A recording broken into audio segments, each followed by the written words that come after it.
Hola, moi c'est Nassim, je suis étudiant en licence BO 3e année à l'université de Montpellier. Cet hiver, j'ai eu la chance de participer à l'expédition Pôle to Pôle par Greenpeace. J'ai fait l'étape Antarctique. C'est une expédition qui a commencé en avril dernier et qui a lié le pôle Nord au pôle Sud.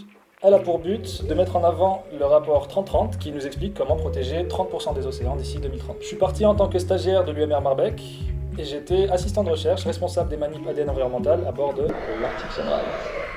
Aujourd'hui, étudier la biodiversité, connaître son état et son évolution sont des enjeux forts, notamment dans un contexte de changement climatique et de pression croissante de l'homme sur l'environnement. Seulement, pour inventorier la biodiversité, on utilise souvent des techniques intrusives qui dérangent, stressent, voire tuent carrément les animaux étudiés. On est d'accord, c'est pas le top. Heureusement, depuis quelques années, on a quelques nouvelles techniques qui apparaissent, et notamment... Mais dis-moi Nassim, c'est quoi l'ADN environnemental? Bah c'est l'ADN qui est présent dans l'environnement. Ah bah merci la définition. Bon d'accord. Pour faire simple, l'ADN représente un code et il est caractéristique pour chaque espèce. En récoltant l'ADN à partir de petits morceaux d'animaux qui sont dispersés dans le milieu, on peut les analyser et comme ça, on peut trouver quels animaux sont passés par là. Ah, d'accord. C'est un peu les experts Miami.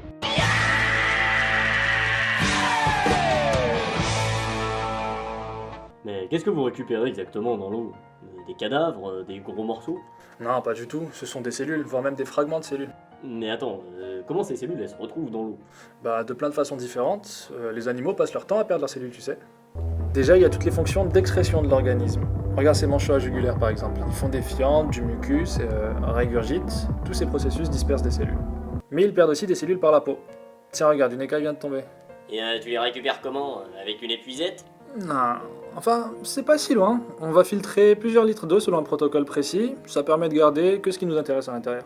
On part sur un zodiaque, on place la crépine dans l'eau. L'eau est aspirée par une pompe qui ressemble à celle qu'il y a dans les hôpitaux pour les transfusions, puis envoyée vers le filtre. La crépine va servir à filtrer le gros des éléments, ça va éviter de salir le dispositif. Et le filtre, lui, est très fin et va donc capter toutes les particules qui sont en suspension dans l'eau. Et hop, on n'a plus qu'à récupérer le filtre, on met un liquide conservateur à l'intérieur et direction de laboratoire pour les analyses. Une fois arrivé au labo, on prépare l'analyse. Le but là, c'est vraiment de séparer l'ADN des déchets inintéressants, pour le rendre facilement identifiable. Le contenu du filtre est divisé en plusieurs sous-échantillons, puis on met tout ça dans un séquenceur ADN. C'est prêt. Une fois les analyses terminées, on obtient une liste de séquences ADN, un genre de code barre que l'on va comparer avec une base de référence. Au final, l'analyse d'ADN environnemental est une technique de plus en plus utilisée et qui présente de nombreux avantages par rapport aux techniques actuelles. En étant moins invasive pour les êtres vivants, cette technique permet d'observer une biodiversité cachée, mais souvent mal connue. En plus, elle a de meilleurs résultats que les méthodes plus traditionnelles. Par la suite, les chercheurs de Marbeck vont pouvoir analyser ces résultats et ainsi en apprendre davantage sur le continent le plus mystérieux de la planète.